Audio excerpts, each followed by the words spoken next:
All right, so now our server is up and running and it should be ready to go.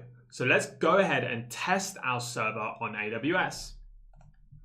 All right, so from the last lesson, I put the domain name of our server in the browser and I navigated to it.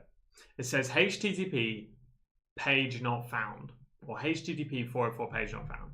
That's because there's no mapping of the root of our project to a URL in Django. So if we type /admin, it should take us to the admin page. Here you can see the Django admin.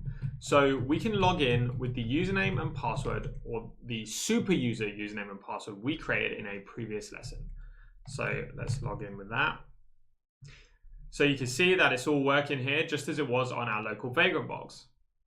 Now let's just have a look at the API. Type /API, and we have our hello view set, which we created earlier on, and we have our profiles API with our one user here, and we have our login API, and it seems that everything is working correctly. So let's go ahead and just create a profile quickly. Mark +1 at winterbottom.me, and name Mark, password awesome1, post, and let's check the login API. Check we can log in with that. Winterbottom.me awesome1, and it returns us a token. So it appears that our API is working correctly on our AWS instance.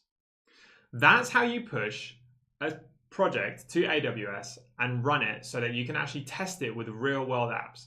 So if you ever wanted to develop an app or something that uses this API, you can simply just use this EC2 URL to test it with, and you can share it with your friends and get other people to test it and look at it because it's publicly available on the internet.